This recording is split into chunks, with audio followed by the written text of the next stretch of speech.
Hello, hello, hola, hola. Bienvenidos. Welcome to Lima, Peru, and also to the continuation of our series dedicated to Peruvian archaeology. My name is Vanessa. It is a pleasure to have you here in my channel. I am streaming from Lima, capital of Peru, and I do regularly these events dedicated to Peruvian history. There's no emphasis in one epoch. I love to talk about all of the different epochs of the history of Peru to give you a better understanding of who we are nowadays. Also, thanks to my friends who are joining and also are saying hi here. So, hola, Ned. Hola, Queen. Hello, Catherine. Hola, hola. It's really, really great to have you. And well, thanks again for being today with us. So, hola, Adrian. Hello. Well, what a pleasure to have you in this Monday. To all my friends who were celebrated Mother's Day yesterday, let me also send you a big hug to you all. So you're seeing already my husband there in the mirror. So say hi, Marek. And well, uh, now I think it's time to begin. So we are very excited also to this to continue this series, but also, gracias, Annette. Also, I want to tell you that in a couple of days I will be talking about the new Pope, um, Leo the 14th, and well, his relations, his links to Peru. So I don't know if you were able to see maybe some videos, some TikToks about well the odd relation this American Pope or say a Pope from the United States. We would like to use the name American for well all the people who live in the Americas, but basically this Pope from the United States, born in Chicago, has also links and deep connections with Peru. So, well, if you wish to learn more about also the impression of Peruvians about well this new Pope, how we feel about him, I hope you join my next event. So, well, let's now go to our slideshow. And now I think it's time to begin. Please let me know if on your end you're able to see the slideshow. I would love to check on also the chat. Also, if there is any delay in the communication between me and your messages. Adrian, saw the Peruvian flag in this. Aha, yes. All good. Thank you, Catherine. Gracias. Thank you, Adrian. Good to know that my presentation also is visible and also that you can hear me.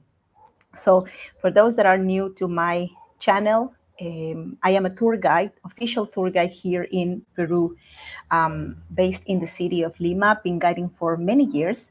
And this series is all dedicated to Peruvian history. I think we're going to be covering the history of Peru for a long time.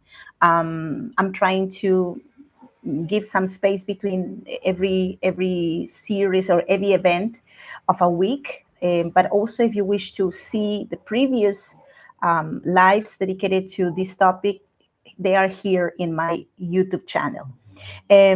So, well, we are going to talk now about Peruvian archaeology, at least for this first series. Then we're going to cover colonial history, the Republican history of Peru.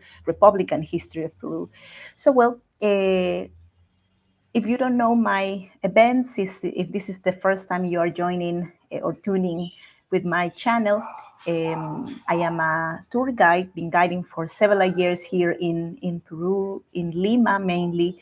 I love history. I do very interesting tours in Lima. If you ever come to the city and you want to learn about the history of the Jewish presence in Lima or the Afro-Peruvian history of Peru, the Chinese, the Japanese history. So my specialty are the off the beaten path tours and also the tours with heritage emphasis. Also been guiding the country, taking groups for some years. But since 2020, I started to do virtual tours, webinars, live walking tours, and that really transformed me as a professional, as a tour guide. And that's when I started to do even more investigation about Peruvian history. So, well, welcome to today's event, Moche. Oh, sorry, two times I put Moche. I was very excited. So, Moche, we're going to talk about this interesting society and also the history of, well, uh, this culture, one of the most investigated in Peruvian history. Temples, Blood, and Gods is the title for today's event. So now we're going to travel back in time to the era when the Moche society emerged, when they appeared.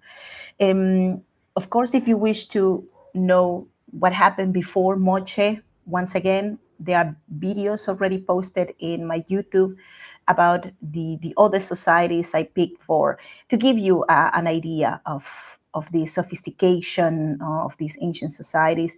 I have an event about Caral, the oldest society of the Americas, about Chavin, about Paracas.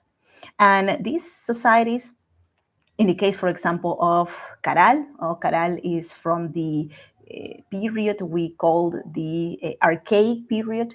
It's a pre-ceramic time. Also, you can see, for example, in this timeline of the ancient Peru, the period of the archaic is divided or subdivided in early, middle, and late. So with the Caral people, we are basically talking about the late archaic. Chavin is the early formative period of the history of Peru. And also, still in the formative period, we have Paracas. So now we are moving forward and we are talking about a era that is known as the regional developments. This era of the history of Peru started about the beginnings of Christian era and continue until the year 800 of our era. So, well, we also now move forward to see where in the country of Peru this society, also referred to by some specialists as the first state or Andean state of well, our history. This is the location where this culture emerged. So, north coast of Peru, of course, that we will see in a moment the total expansion of this society. And once again, no, the coast of Peru is a zone, is a location of the emerging of great ancient societies. Even though nowadays most people that are interested in archaeology, when they think in Peru, they associate Peru with the Andes, especially the ancient societies.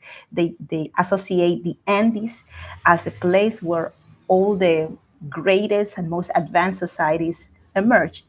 And well, if you follow my series, you were able to see that the birth of the most sophisticated societies really starts in the coast. So if we do a little zoom, we can see also the location of the place of birth of the Moche, also known as Mochica society, started.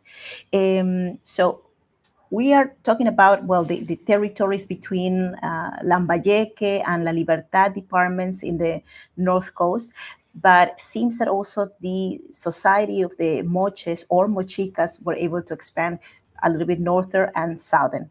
Um, Probably they had a rank of influence in terms of also their religion, their culture, their tradition, their iconography, their architecture. So that we will be revising today.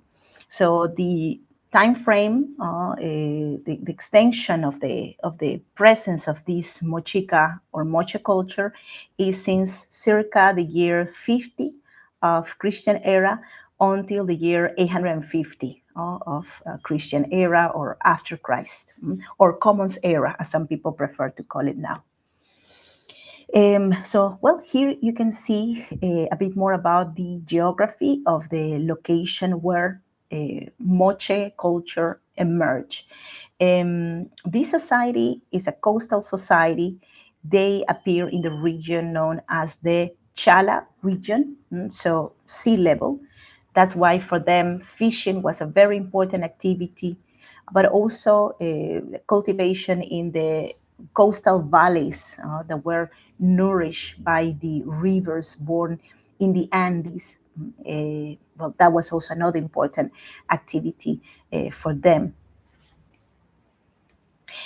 And the extension of this territory is also a topic of controversies for the archaeologists. So, as always, as in most of the world archaeology, there are a lot of guessings in terms of like the exact time when a society was born, the reasons why a society came to an end, and especially when we're talking about societies that didn't have a writing system that we understand.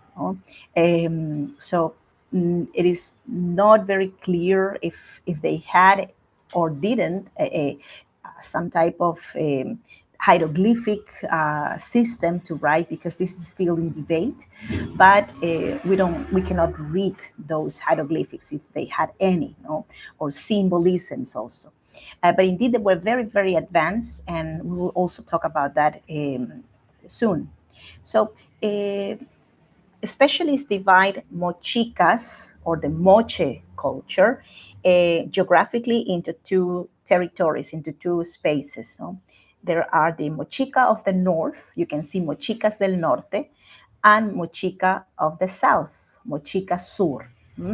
And this division, we will not go in detail about, let's say, the reasons of the division, but basically they're related with, for example, different characteristics, different styles, even different political centers.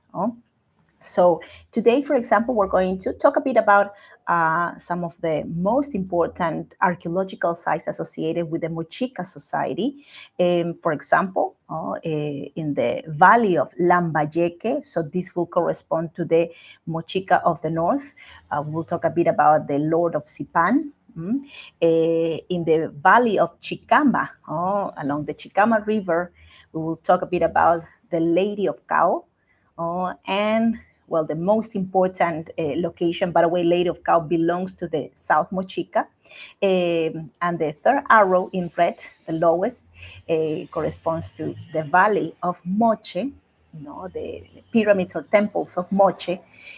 Also, the name of this river is the reason why the culture is named like this, Moche. Mochica is a variation also of the term Moche.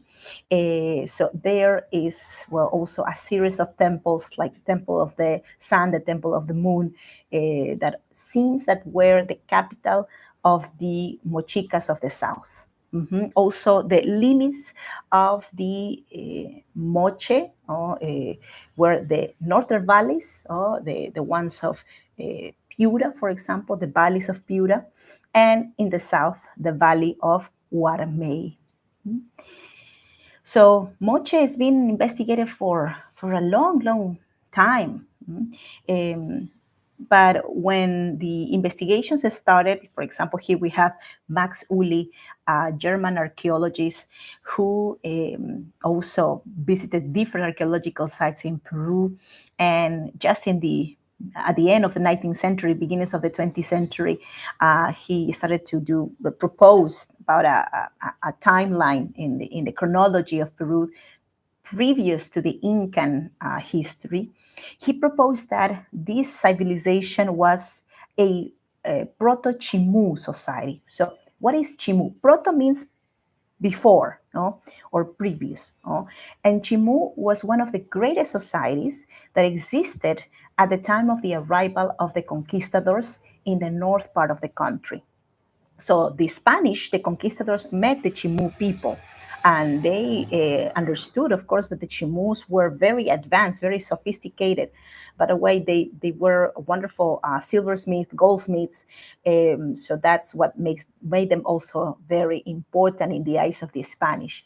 Max Uli, back in that time, understood that this architectural style and the potteries made by these ancient people had some connections with the Chimu people, so he called them Proto Chimu. So we're talking about the periods of his excavations in that location, in particular in the valley of Moche, between the years 1899 and 900, no, 1900. So then we have another important character, figure, I think the most important, dedicated to the promotion or investigation of this society, Mr. Rafael Larco Hoyle. Larco Hoyle, he was a landowner, a wealthy gentleman that even studied in North America economics, so far I remember, in the United States. I cannot recall the name of the university, but he was a well-traveled man who fell in love completely towards archaeology. He fell for understanding the history of that ancient Peru that very few really were interested in learning from. So he became an specialist in Mochica art. He's actually the first person that calls this society Mochica, not anymore Proto Chimu. He dedicated for about 20 years to explore archaeological sites, to dig in archaeological sites. He also built a collection. He needed to even pay to looters that steal from the tombs, to keep these pieces in the country, because looting still is unfortunately a activity that is done due to the big interest people, collectors around the world, have for ancient pieces. So when he tried to keep those pieces within the country, he paid for those pieces. And now, if you want to see his collection, well, you have to travel to Lima, Peru. His museum, named Larco Museum, after him, has a incredible amount of pieces, over 45,000 pieces of mainly potteries that he was able to collect in his years dedicated to investigating the Moche or Mochica culture. So he died in the year 1966 here in Lima. Being very close to his museum, so he dedicated over 60 years of his life basically to his love for archaeology. So, this is a bit of important characters of the history of Peru who committed to understand this culture. And Moche was a highly stratified society, with an elite that ruled this group of people. In the beginning, seems that they were extremely theocratical.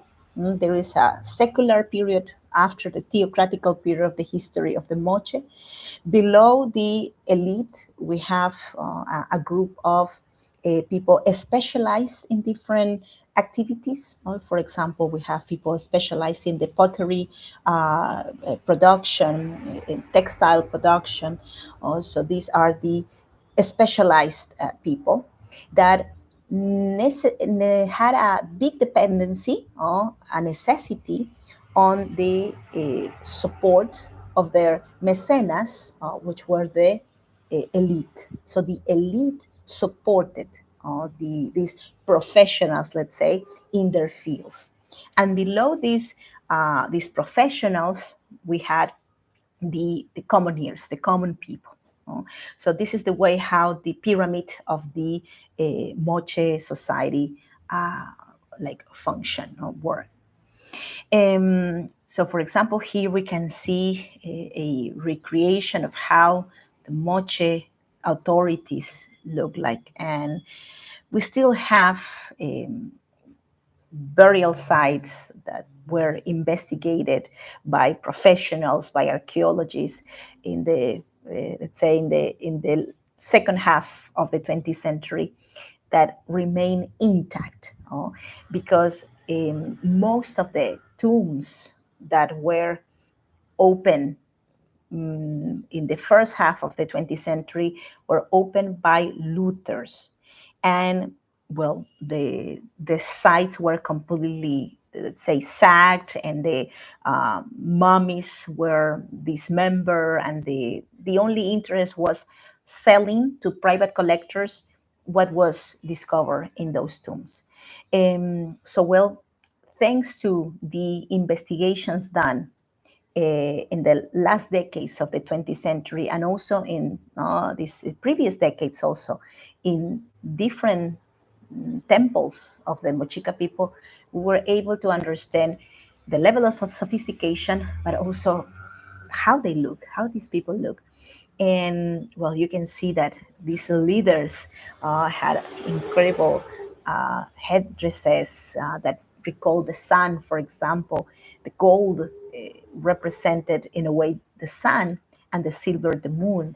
According to the legends, the gold was the sweat of the sun in earth, and the silver, the tears of the moon in earth. So I think one of the most internationalized tombs, most also one of the most famous tombs of the Moche culture, is this one of the Lord of Sipan, like the tombs of Tutankhamun, for example, in Egypt, or some other pharaohs in Egypt that were covered in gold, and also there were uh, people sacrificed that were buried with their Lord to accompany him to the afterlife.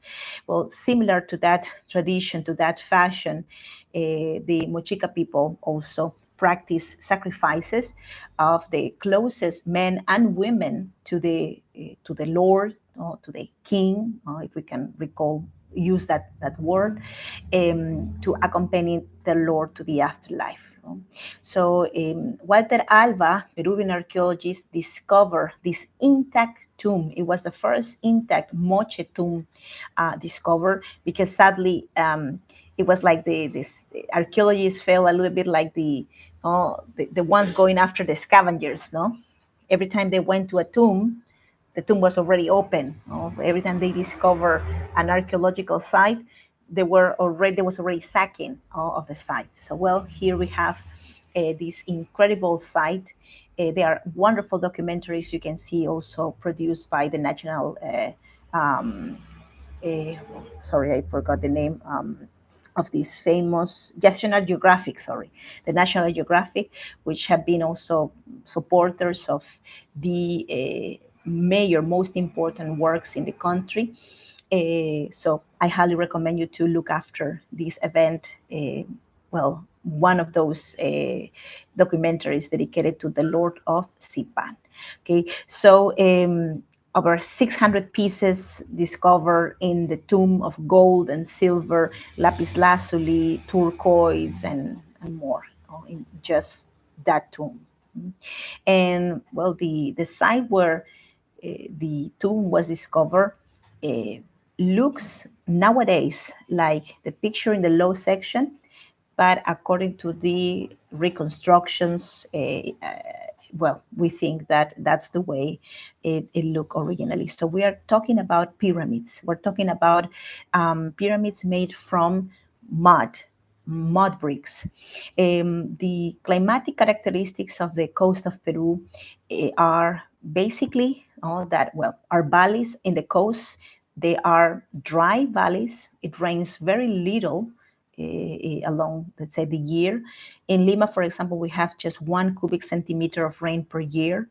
So these characteristics continues in most of the valleys in the coast. We have a season very humid in the coast, which is well, the season of the winter, especially when we have lomas. Lomas are these interesting say, flora that emerges in the hills, in the nearby hills that look to west, that look to the ocean, that trap the humidity from the sea. That's the time in the year, middle of the year, between the months of, let's say, June, July, August, when the humidity is much higher, thanks to the humboldt current that is already very cold, and also this humidity is trapped by the Andes that look that face to the ocean. So that humidity gets to condense, turns into water, and irrigates also the hills. So it appears this it's a vegetation that has short life also, that is called lomas. So we use the water from the rivers without the water that comes from the Andes, irrigating the valleys like the veins in the human body, like bringing water in direction to the coast. Life in the coast of Peru wouldn't be possible. Simply, it wouldn't be. No? So, well, this is the way how this archaeological site name called Huaca Rajada. Rajado means broken in Spanish, in Peruvian Spanish. We use that a lot in Peruvian Spanish, rajado. And that is because the archaeological site, which looked like for a non-trained eye, like a promontory, like a hill, well, was already looted, also was open, and as well also because, well, the natural water filtration for hundreds of years also, well, ruined the exterior part of the site. So we can see here the another famous say personality of the Moche or Mochica culture. This time a woman, the Dama de Cao or Lady of Cao, discovered by Regulo Franco, Peruvian archaeologist, in the year 2006. There's also another documentary that you can find online on YouTube also about the Lady of Cao. Wonderful documentary. Also, National Geographic, if I remember, made it. That teaches you about, well, how she was discovered, also all the details of her life, even recreations of how she looked like. So, well, here I would like just to tell you a little bit of the highlights. So she was a leader, a Moche leader, and it's really surprising because we tend to think, especially around the world, we are trained to think that men were the leader and women were under the men or supported the men, as could be the wife, or it was women were just the subjects. No, but in ancient Peru, we can see that women had a very important role in the society, in this stratified ancient society. And in some societies, even they were able to rule above men. So she, for example, was buried with all the elements that uh, were originally, we believe, attributed just for men leaders. So she had nose rings, she had a headdress, all made in gold, beautiful long hair. And also another surprise is that when she died probably right after giving birth or while childbirth.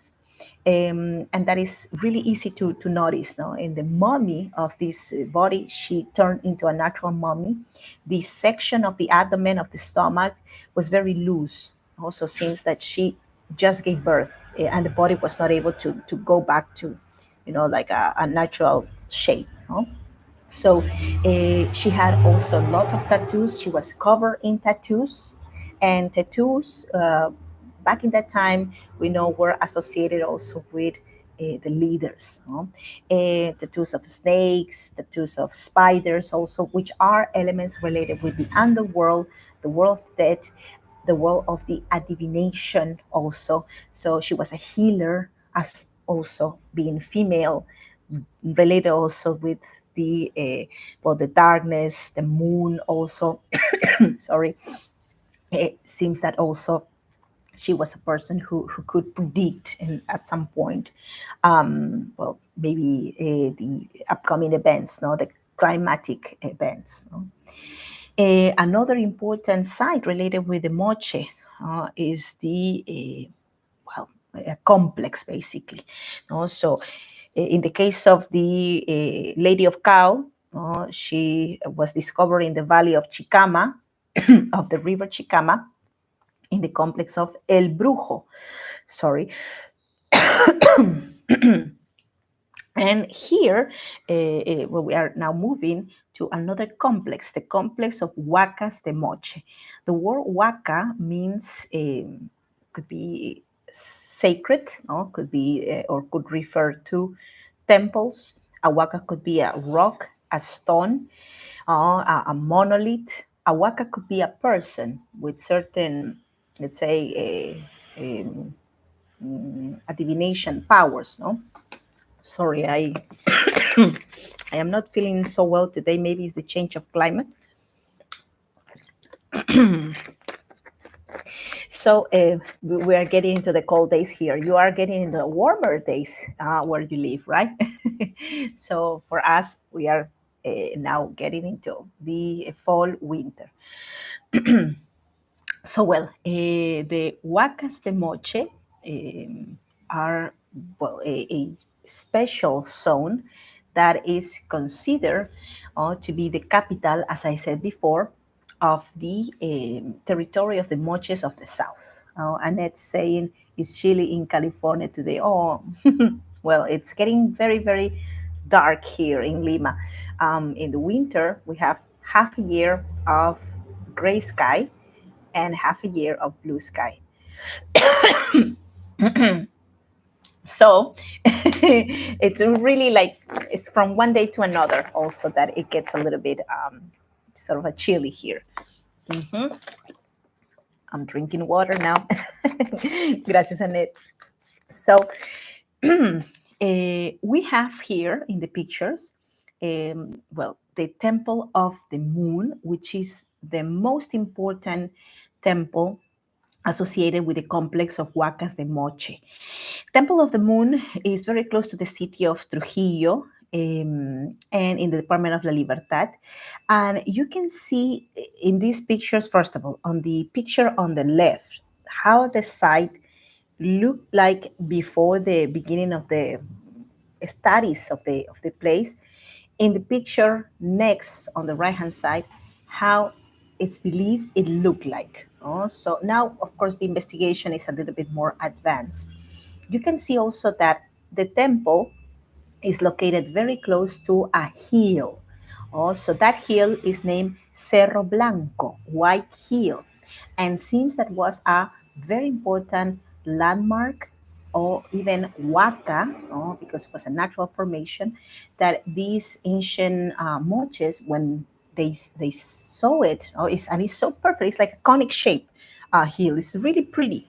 So they found that place to be very special, and that's why they decided to build this temple, right next to it. This is the temple of the moon, and this is the temple of the sun, which is right in front of this construction. Look at the material. No? The material is all made from mud. No? It's mud. Mud bricks construction. Also, you can see in the distance the city also. So these archaeological sites tend to be right inside the cities. And well, also you can see the amount of material necessary to build something like this. We're talking about millions of adobe bricks or mud bricks to create one temple. Millions. Also that needs lots of people dedicated to build the temple. And also these temples were not built all at once. No, we're talking about temples that were built after different processes, periods of empowerment of the society, for example, or moments when catastrophes happen. Also, when the catastrophes happen and Nino phenomena happen, well, these people believe that it was the gods asking them to make bigger the temples. No? So, for example, this temple is about 30 meters high. So it's a really big temple, especially taking in consideration that it was built in that ancient period. No, so something like that really recall the hills, no, for these indigenous people. No, for them they were definitely out of the ordinary. This is another view of the Huaca de la Luna nowadays. No? So, Huaca de la Luna, Huaca del Sol, the waka of the moon, the waka of the sun. We also talk about the opposites, that complement, that need of each other's, female and male. And this plaza also in the center was very spacious, with the capacity for between 6,000 to 12,000 people, to all gather in that big plaza. To be part of ceremonies, that probably happen on the top of the pyramids of these temples. Seems that the temple of the sun was a residence, or at least at one point in the history of this site, it was a palace for the leaders. It had less decoration, like, let's say, paintings or frescoes, while this one here, the Huaca de la Luna, the Temple of the Moon, was the religious center. Mhm. And this is how probably it looked like in its best time, in its time of splendor. Also, this place was had a city attached to it, and well, the people who live around the temples were the ones who either were specialists in their fields, or also, well, the commoneers, the peasants, as we can maybe refer to them, who, well, in all cases depended of the elite, and especially because the elite was considered to be the chosen ones that will give them information about the upcoming events. So they needed them, and of course the elite needed the rest for subsistence. So when someone, for example, hears first about the mochica, which usually is because they've been to a museum, and have seen some of the art of the mochica. Well, the first thing you notice is the art of the mochica is splendorous. They are excellent. They were excellent, let's say, portraitors. They made portraits of the people of that time that are very precise. And also they represented their gods in their potteries, in their ceramics. So you need really a specialist to be able to produce something like this, to know how to handle the clay, and to able to paint it in the way it should be painted, and cook it in the way it should be cooked. Also, these people were so immersed in the production of these artifacts that they couldn't dedicate to do things for their subsistence, for their survival. So that's why the elite mediate between the peasants to obtain the products, the crops, to be distributed among the specialists, and also for the elite. Mhm. And these people also produce incredible uh, decorative elements, objects, artifacts, uh, related also with the metal work, and gold and silver in particular. They also work copper, but basically here you can see a nose ring that represents this idea of duality, this idea of, well, this world divided in two, the sun, the moon, male, female. But let's talk a bit about the religion of these people. So I will pass also. I will not go in detail, but maybe in one occasion you might like me to do an event dedicated to mythology, Andean mythology. We can also go back in detail to explain each one of these characters. So we know a lot about the gods of the Moche people, thanks to basically, their potteries, their art. So, for example, we see that there is a deity, that we call the resplendent god, that is probably a leader, or let's say authority, that dressed up well in this fashion and was represented in the potteries. But when the reconstructions have been done of this character, he would look like, for example, this monument that you see over there, that is located in the north of Peru. So there you can see the resplendent god. We can see the owl god, which is the lord of the night. It's related also with the nighttime, while its counterpart will be the resplendent god, which is the god associated with the sun. We have Morop, which is a god, a minor god, that is represented as a lizard.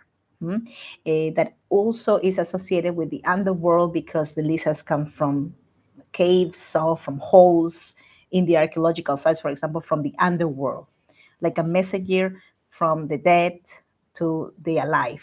We have also Langyam, which is a god that is also a zoomorphous figure, that is like a crab, human crab, also represented in the potteries of the Moche. We have the spider god. So this god, it's associated also with the nighttime, with the darkness, with the divination. We have monsters also, like, for example, this chimera, this monster that is a fusion of different like gods or creatures. No, so we have the Strombus shell, which only appears in the territory, the Peruvian territory, when we have a Nino phenomenon, when the water of the sea gets very, very warm. Naturally, here our water is cold. In Lima, for example, the temperature of the water is about 14 degrees centigrade Celsius, so it's very cold. That's about 56 Fahrenheit.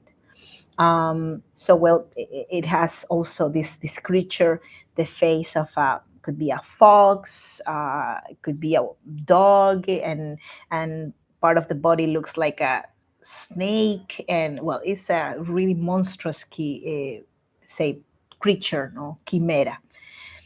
We have also the demon fish, rinchi, the fish from the profundities of. We have Ayapaek. Ayapaek is a hero, if we can call him in a way. And he's represented in lots of the potteries of the Mochica people. Is the entity, the person that rescues also the sun. According to the drawings we've been able to see in potteries and the interpretation of them. So you can see Ayapaek, this reconstruction, and also you can see Ayapaek fighting with the god of the profundities, this terrible god that looks like a shark, and it's really a fusion of different, let's say, creatures. So the story of Ayapaek, and if you want to also see potteries uh, with Ayapaek, or learn more about this culture, I highly recommend you to visit Larco Museum in person, or also follow the YouTube of Larco Museum. They have lots of videos about, well, the Moche people, even in English. So maybe that's homework for later. So you can see here, for example, Aipaek, and he has, well, this characteristic element that is like a bicephalous snake in his let's say around his stomach or his waist. We can see also Ayapaek always having this ferocious smile, like a puma. And the representation of the quest of Ayapaek. So the story starts pretty much like this. The sun according to the, of course, explanation and the interpretation of the archaeologists nowadays. So the legend of Ayapaek starts like this. The son was taken captive prisoner. So, well, many creatures of that time, of that era, went to Ayapaek, to our hero, to ask him to rescue the son. So he went on to in the rescue of the son that was taken under the sea, in company of many good friends of him. We have Morop, the lizard, for example, that's in the second picture.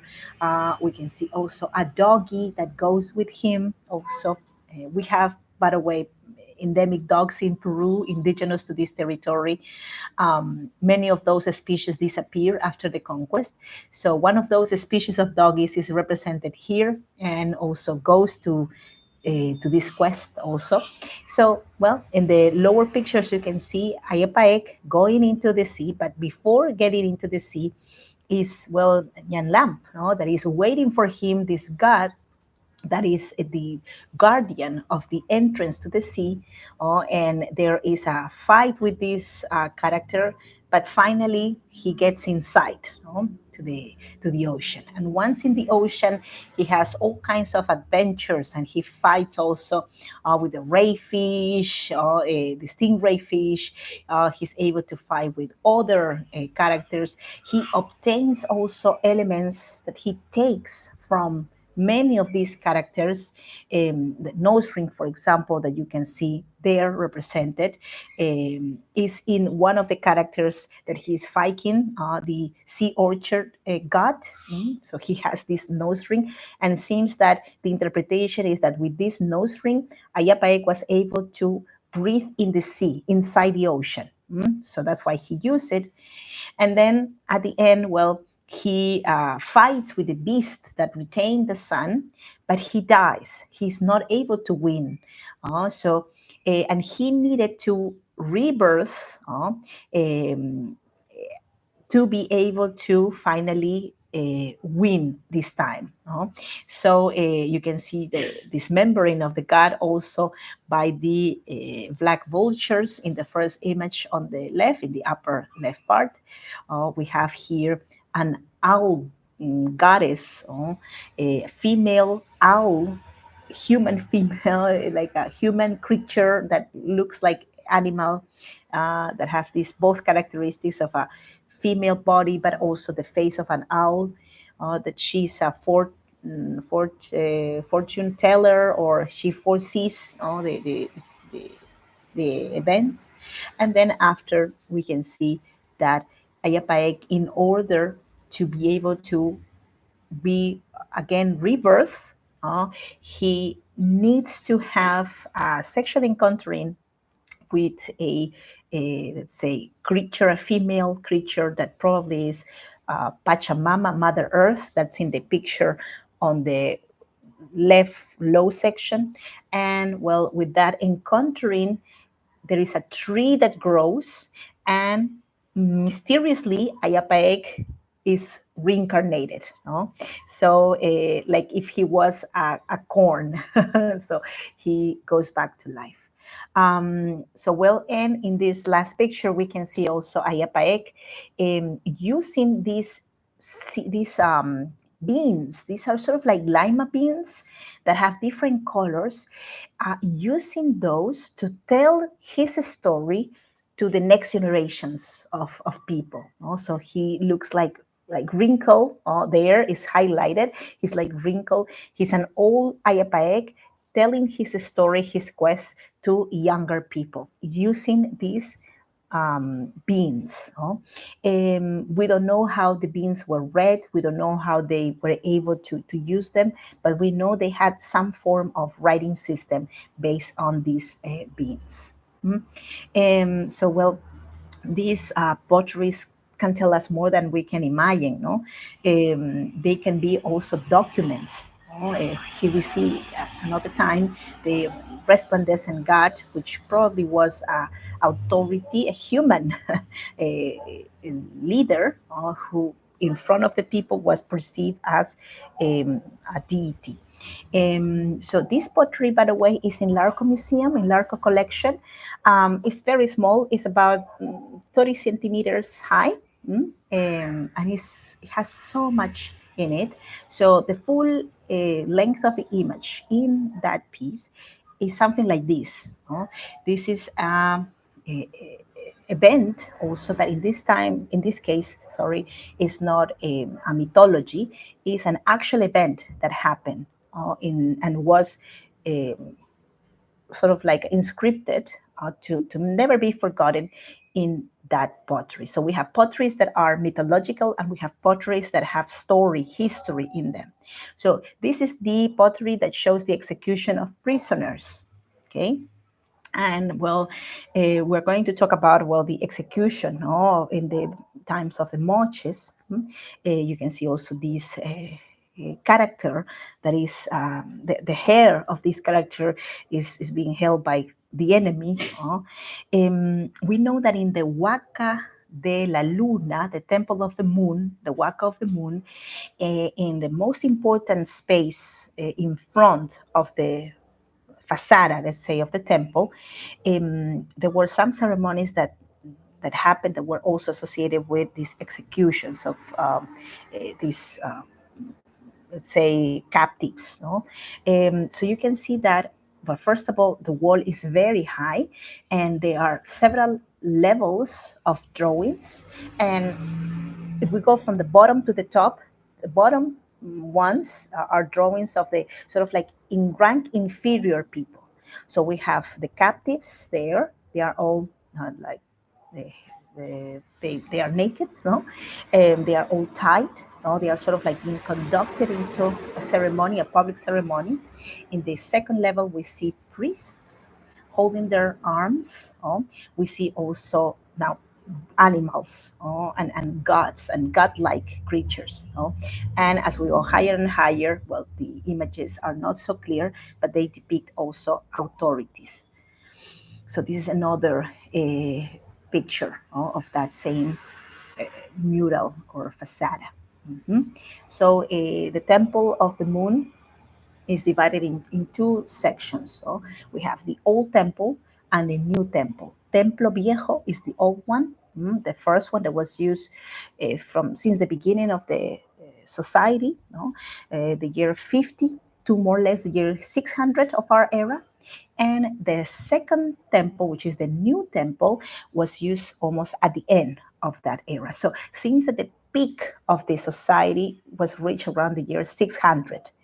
And then they start losing power since that their associated groups that were in different valleys started to abandon them. So they just concentrated this time in the valley of Moche, until they finally were abandoned by the Moche people. So in the upper part, you can see in Spanish, áreas de sacrificio. So that is the section where the sacrifices happen. So this space was not public, seems that it was just at least that moment of the execution was not done in front of everybody. And well, this is a picture of how the site was discovered, that back section.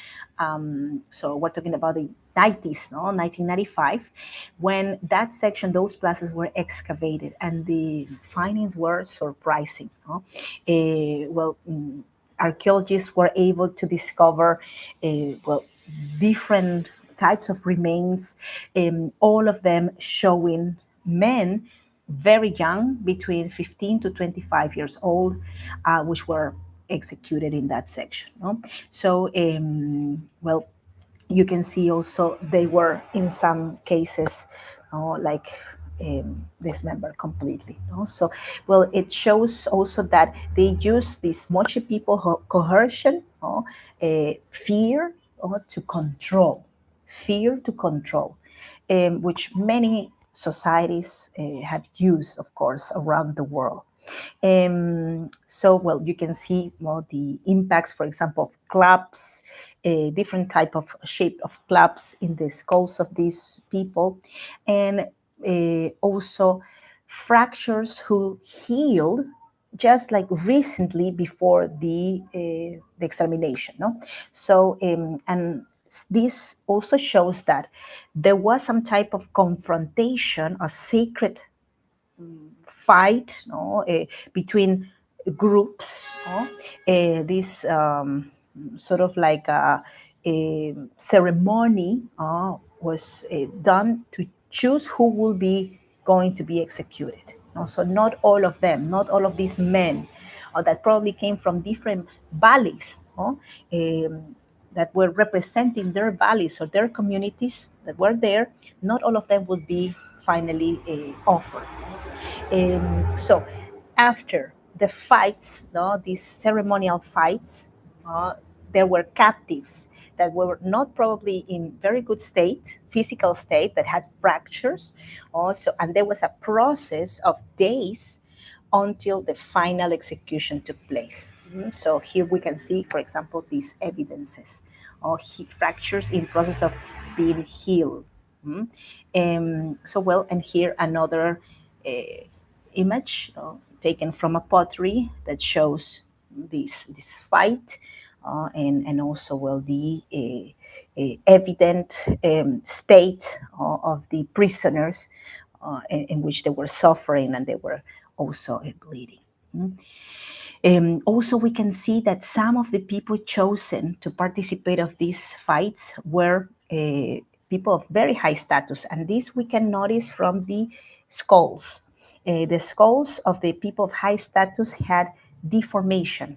They were deformed at, well, not at birth, but after the first months of birth. So the process of deformation and let's say like a shaping of the skulls, it was a long process that lasted for a couple of years in some cases. And that is the time in the life of a child when the head is so soft, the skull is so soft that it's malleable, you can reshape it. But if you stop doing it before time, the skull goes back to its place. So it has to be done permanently until they turn 2 years old, more or less. And how it was done? It was done putting pressure in certain spaces, certain sections with pieces of, could be wood or let's say with cords. So in that way, the skull will be modified. So here we can see the evidences of cuts. This is the spine and at the level of the neck. So you can see also here the evidence of the executions. And finally, we can see the person who did the execution, which is represented as a godly presence. Looks like a human and zoomorphous, at least in the potteries. That's what the artist perceived from this person. But in reality, in recent times, a tomb of a Moche decapitator was excavated, and quite curious actually tomb. This person was buried with a knife, the typical knife for executions, and also we know he was right-handed, sorry, and his right hand was stronger, bigger than the left hand. So it shows that well he did well. He only exercised one arm, not the other. No? So this discovery also take us to more questions. We don't know exactly well what happened with these bodies after also. So was it possible that there was a process of defleshing or not? We will probably never know in detail, but still archaeologists are looking to answer these questions. And what we know is that these remains, these human remains, were placed as part of the foundation of future levels, like new levels for the temple. Also, most of these temples probably that we see have hundreds or maybe thousands of human remains under them, that fusion with the construction. right? So thank you so much for being here. I really hope you were able to see the whole event without any interruptions, to be able to hear me also clearly. Thank you so much to my friends who were able to support via PayPal the previous event. Marilyn and Shan, thank you so much for supporting these events. If you wish to support also, well, my YouTube channel and my upcoming events, I'm going to leave also a link for donation if you wish, also at the end of this event when it turns into video. And also, well, you can visit my social media as Adventurous Travel Guide. I'm in Instagram, Facebook, TikTok, here on YouTube. Or you can leave me, if you wish, a question in private on my email. Also, thank you so much. Let me also stop sharing. Uh-huh. And oh, I'm so happy everybody's here. Thank you for being here. Also, one more thing. If you love books and you would like to maybe read something that will give you an idea of the ancient societies, I have the version in Spanish, but you can find it in English also. This book is excellent. The name of this book in English is The Ancient States of the Andes, or the Ancient Andean States, written by Henry Tantalian, and highly recommended if you want to also get involved in Peruvian anthropology, archaeology. So now I will pass to answer some questions if there's any. Gracias, Annette. The deformation of skulls for the upper class happened in several ancient cultures, correct? Yes, exactly. It's not just the Moche. We saw that in Paracas last time. We know also that there are people in the ancient times in the North Andes also that practice deformation of skulls, and that continue until the Incas. So we know the Inca authorities had deformed skulls. Sadly, we don't have Incan tombs or mummies that can like tell us exactly. I mean, Incan authorities, because Inca people, common people everywhere, but the Inca monarchs, we don't have their tombs, so we don't have a individual to study. And we know that until after the arrival of the conquistadors, some societies also practice skull deformation until even the 18th century. So that little by little, as the religion sort of like was able to reach out these communities, Catholic religion, these traditions were stopped. So well, we don't have anymore that practice. What happened to the Incan bodies? Well, the Incas considered the mummies very important. No? They were considered sort of like connections with the gods and the afterlife. When the Spanish came, they ordered the destruction of the sacred mummies, the mummies of the Incan kings. So there was an extermination of many of these mummies. Some also mummies were moved to churches to be buried in churches, but we know that later on the followers of the Incan religion, they steal the mummies of their kings from the churches, and those mummies disappear, right? So that's why we don't have those mummies still with us. So they disappear basically. So thanks for the question, Annette. Muchas gracias for being here with me in this 1 hour streaming. I hope you enjoy it. You can also help me with a like. You can help me with, let's say, sharing with friends about what I'm doing here. That would be really fantastic. You can comment also once this video is posted. That also helps a lot with the engaging. And hope to see you in my next event. In 2 days, I will be doing one about the new Pope and his relation with Peru. So most of you probably don't know what is the relation between Pope Leo XIV with this land, but well, I'm going to be solving your questions also in that occasion. So hope to see you there. Annette, oh no, this train. Yes, exactly. Oh, it's very bad luck, of course. It's bad luck. Well, at the end, the Spanish were not able to last for more than 300 years in this territory. So, and our culture is a fusion of the Spanish influence and also the indigenous influence. So, with this series, I'm trying just to give you an idea of who we are. And we cannot understand who we are if we don't understand both parts, the indigenous pre-Hispanic and then later also the Spanish influence. Okay, thank you so much and see you soon. Sending you all a big hug from Lima and until next time. Bye bye. Gracias. See you. Ciao. Ciao, Annette. Gracias.